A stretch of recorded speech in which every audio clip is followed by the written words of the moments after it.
बहुत समय पहले की बात है। घने जंगलों के बीच एक छोटा सा गांव बसा था। गांव के लोग मेहनती थे पर बेहद गरीब। उसी जंगल के किनारे एक टूटी फूटी झोपड़ी में एक रहस्यमयी चुड़ैल रहती थी। लोग उससे डरते थे क्योंकि कहते थे कि जो भी उसके पास गया वह लौटकर कभी खुश नहीं रहा। लेकिन उस चुड़ैल की एक अजीब आदत थी।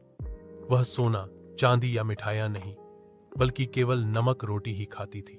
एक साल गांव में भयंकर अकाल पड़ा। अनाज खत्म होने लगा। बच्चे भूख से रोने लगे।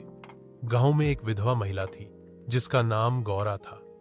उसके पास बस थोड़ी सी गेहूं की रोटी और चुटकी भर नमक बचा था। एक दिन उसका बेटा बहुत बीमार पड़ गया। किसी वैद्य की दवा काम नहीं आई।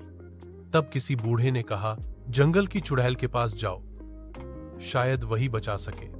डरते डरते गौरा जंगल पहुंची। उसने अपनी आखिरी नमक रोटी चुड़ैल को दे दी।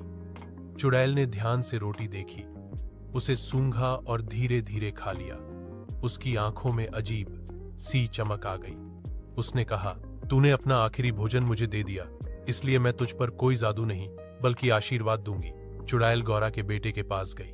उसने अपने कांपते हाथों से बच्चे के माथे पर हाथ रखा और मंत्र बुदबुदाए। कुछ ही देर में बच्चे की सांसें सामान्य हो गईं। गौरा रोते हुए उसके पैरों में गिर पड़ी। अगली सुबह गांव में चमत्कार हुआ।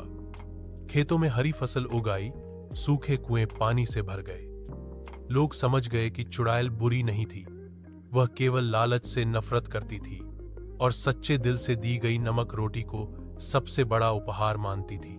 इसके बाद गांव के लोग हर साल पहली रोटी नमक के साथ जंगल के किनारे रख जाते थे। चुड़ैल फिर कभी दिखाई नहीं दी, लेकिन उसकी कहानी आज भी लोगों को यह सिखाती है